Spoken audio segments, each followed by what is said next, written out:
कन्हैया को बांधने में मैया सफल कब हुई कि स्वमातु स्विन्न गात्राया व्यस्त्रस्त्र कवरस्त्रजः दृष्ट्वा परिश्रमं कृष्ण कृपयासीत् स्वबंधने।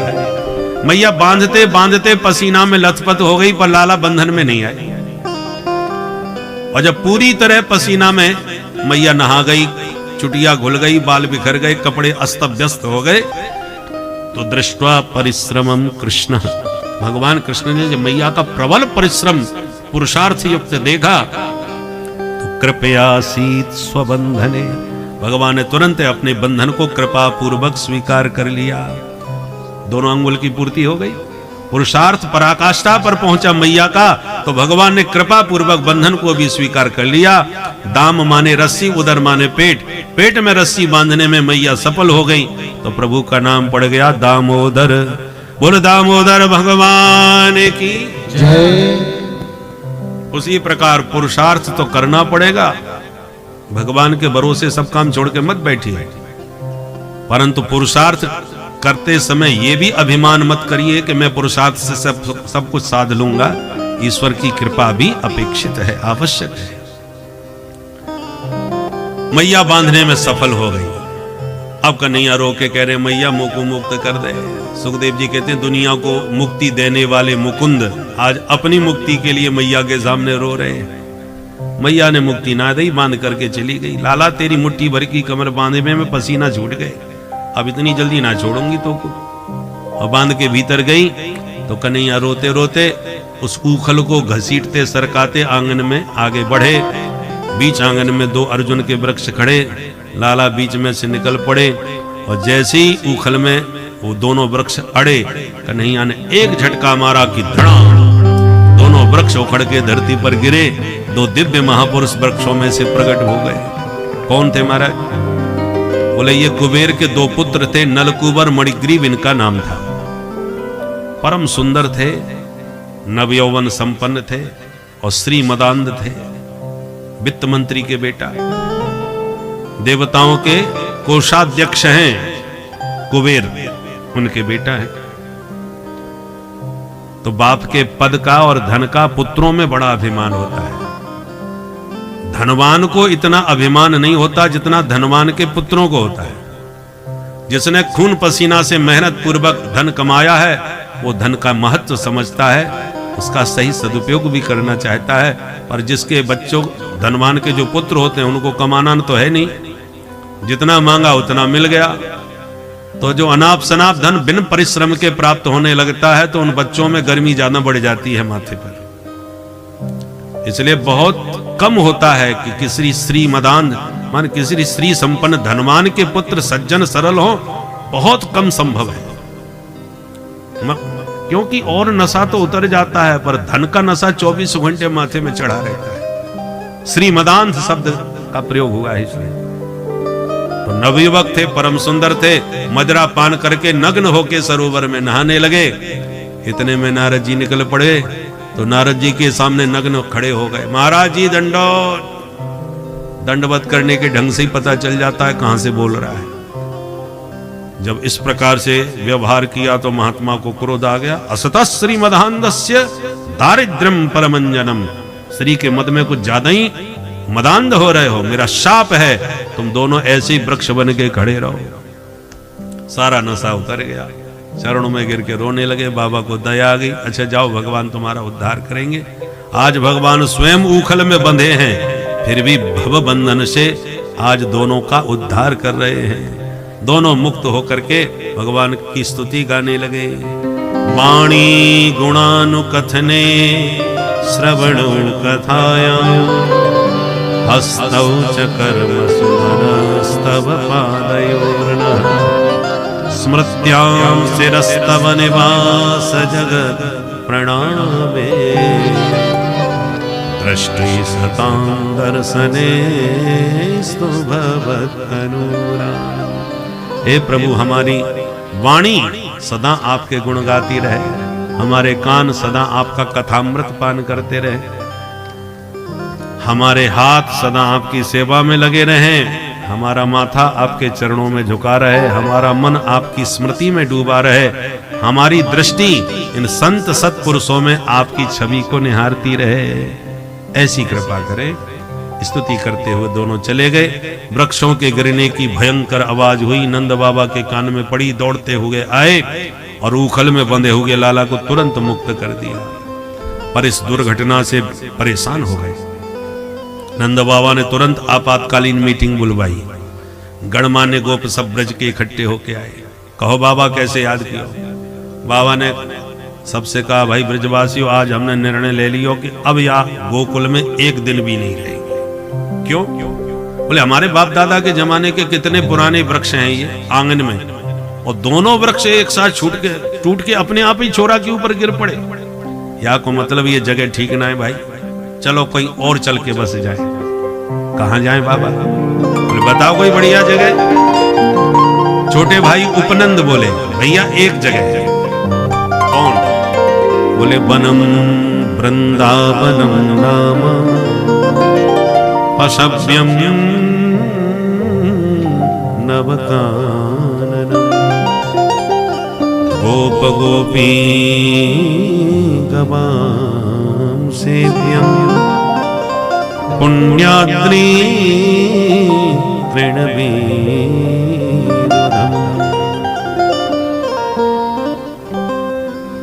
बाबा अपने ब्रज में खूब सारे वन हैं, वृंदावन, निधिवन, बेलवन, तालवन, मधुवन, भांडीर वन। सबसे बढ़िया एक ही वन है, बाको नाम वृंदावन। बोल वृंदावन बिहारी लाल की जय। कैसा है वृंदावन? वृंदावन का मतलब क्या होता है? वृंदाया तुलस्या वनम वृंदावनम, तो तुलसी का वन, अथवा वृंदाया राधिकाया सेवित वनम वृंदावनम, राधा रानी के द्वारा सुसेव्य जो वन है वाको नाम वृंदावन। अथवा वृंदानाम भक्त समूहानाम वनम वृंदावनम, भगवान के भक्त वृंद जहां वास करते हो वाको नाम वृंदावन। हर भूमि का अपना अपना महत्व होता है।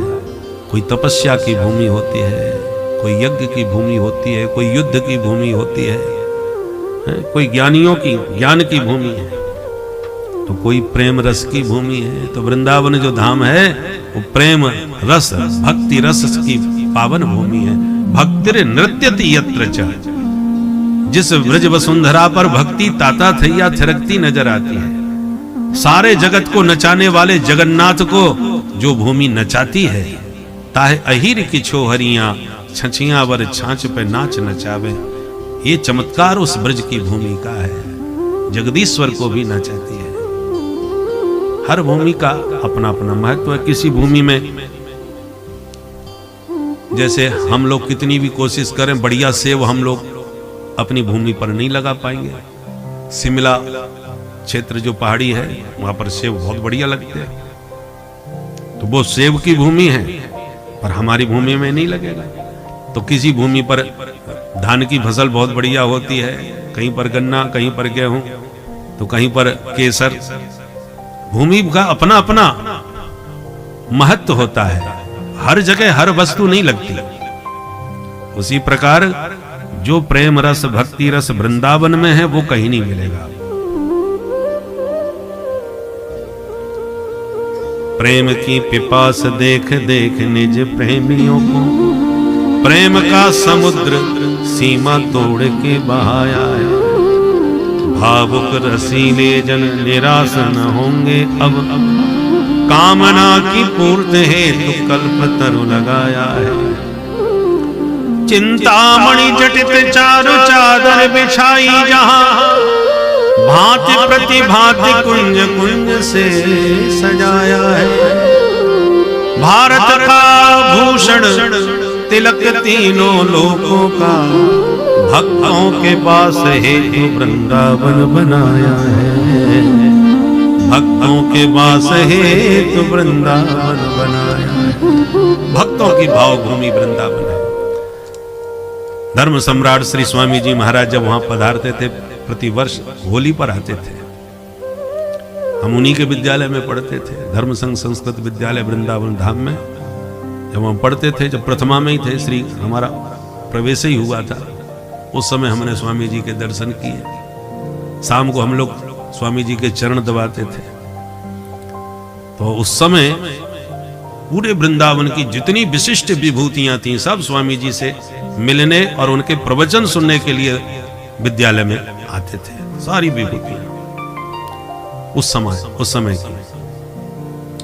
तो वैसे तो सब लोग कहते ये सन्यासी महात्मा है, परम ज्ञानी है, धर्म सम्राट उनको कहा जाता था। परंतु राधा सुधा निधि जैसे ग्रंथ पर स्वामी जी महाराज जब प्रवचन करते थे, वहां पर क्या अद्भुत गोविंद के और ब्रज गोपियों के अलौकिक उस प्रेम रस का वर्णन करते थे, क्या अद्भुत श्रृंगार का वर्णन करते थे, हैं? उस अलौकिक ब्रज रस, और वो भी सन्यासी के मुख से सुनकर के बड़े बड़े वैष्णव स्तब्ध रह जाते थे। किसी की कल्पना नहीं थी कि एक महात्मा, वो भी महाज्ञानी और वो भी सन्यासी, और प्रेम रस पर, राधा सुधा निधि जैसे ग्रंथ पर प्रवचन, गोपी गीत पर बोलते थे। गोपियों के भाव का ऐसा अद्भुत रस भरा वर्णन करते थे कि बड़े बड़े रसिक जन स्तब्ध रह जाते थे सुनकर के, कल्पनातीत। कोई ये नहीं समझ पाया कि स्वामी जी का इष्ट कौन है, ये भोले बाबा के उपासक हैं, ये कन्हैया के उपासक हैं, कि ये श्री राम जी के उपासक हैं, कोई नहीं समझ पाया। वो जिस विषय को स्पर्श करते थे, जिस तत्व पर प्रतिपादन करते थे, सबको यही लगता था इसी के ये उपासक है। जब राम तत्व की चर्चा करें तो कहते सब ये तो लगता है राम जी के भक्त है, ऐसा वर्णन और कोई नहीं कर सकता। और जब राधा तत्व की चर्चा करते थे, बोले राधा रानी के ही रसिक है। ये अद्भुत प्रतिभा स्वामी जी महाराज की थी। तो हम लोग तो पहले बचपन में बस केवल हम तो उनके कमरे में सिर्फ इसी आशा से बैठे रहते थे। महाराज जी जब पूजा करते थे तो उनके स्वर्ण आदि के जो वस्त्र, जो पात्र थे, वो 16 थे, हम साफ करके रख देते थे। स्वामी जी खूब सारा बढ़िया प्रसाद चकाचक देते थे। तो प्रसाद के प्रलोभन में ही अपने वहां बैठे आनंद लेते थे। पहले तो कुछ पढ़ता नहीं था उस समय, स्वामी जी की भाषा ही इतनी उच्च कोटि की थी। परंतु अब उनके ग्रंथों को जब हम देखते हैं, वेदार्थ पारिजात जैसा अद्भुत ग्रंथ, रामायण मीमांसा, इस पर रामायण पर, राम तत्व पर क्या अद्भुत मीमांसा की है। इतने रामायणों का उद्धरण दिया है कि आप और हम तो इतने रामायणों का नाम तक नहीं जानते होंगे। हमें 2-4 रामायण आती हैं, रामचरितमानस है कि वाल्मीकि रामायण है, या आनंद रामायण है कि अध्यात्म रामायण, 2-4 ही नाम। उसमें 50 रामायणों का उद्धरण स्वामी जी ने दिया है। कितना अध्ययन किया होगा, कितनी प्रकार की रामायण है, रामायण सदकोट अपारा।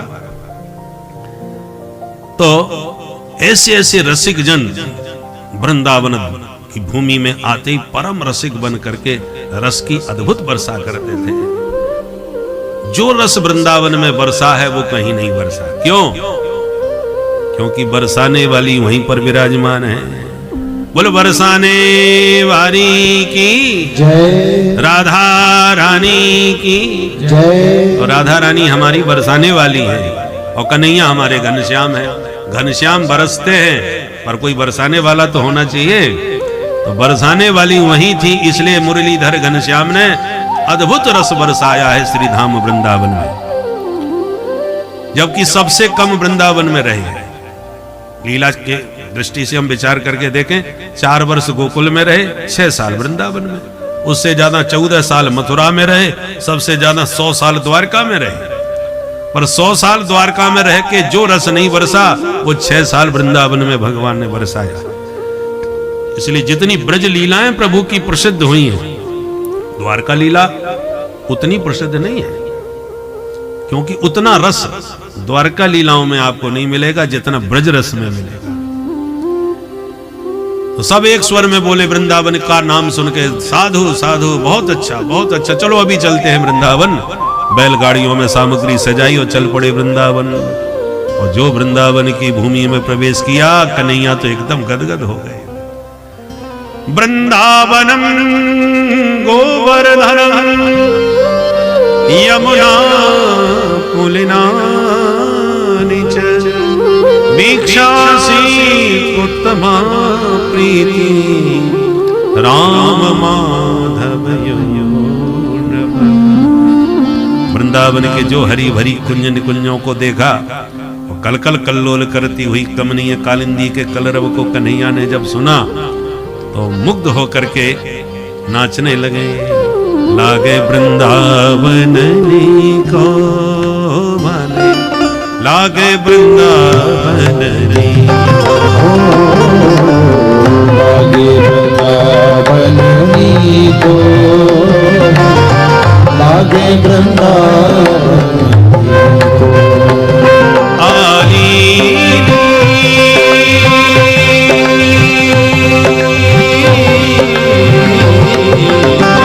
लागे वृंदावन को, लागे वृंदावन को।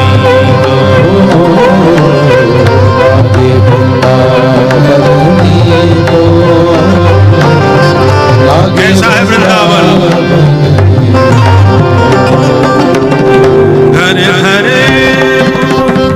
ठाकुर सेवा, घर घर तुलसी ठाकुर सेवा, घर घर तुलसी ठाकुर सेवा, घर घर तुलसी ठाकुर सेवा।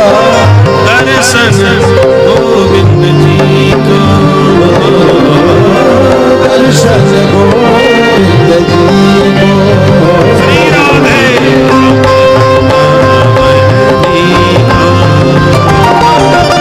लागे वृंदावन लागे वृंदावन को,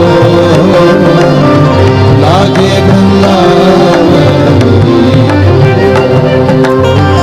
कुंजन कुंजन फिरत राधिका, जब कुंजन कुंजन कुंजन फिरत राधिका, कुंजन कुंजन फिरत राधिका, कुंजन कुंजन फिरत राधिका, कुंजन कुंजन फिरत राधिका। शब्द सुनत मुरली को, शब्द सुनत मुरली को। जय श्री राधे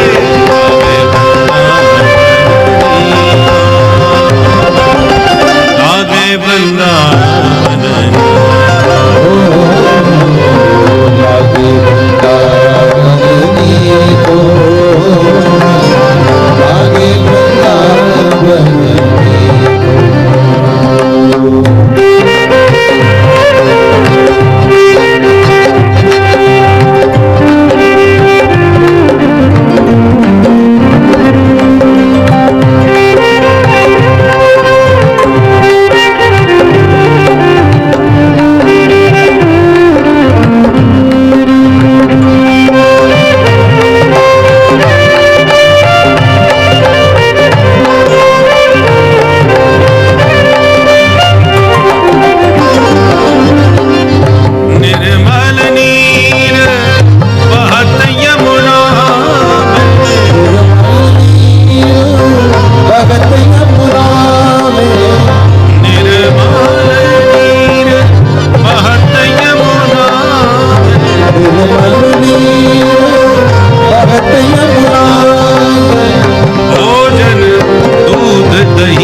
नागर। मीरा के प्रभु गिरधर नागर। मीरा के प्रभु गिरधर नागर। मीरा के प्रभु गिरधर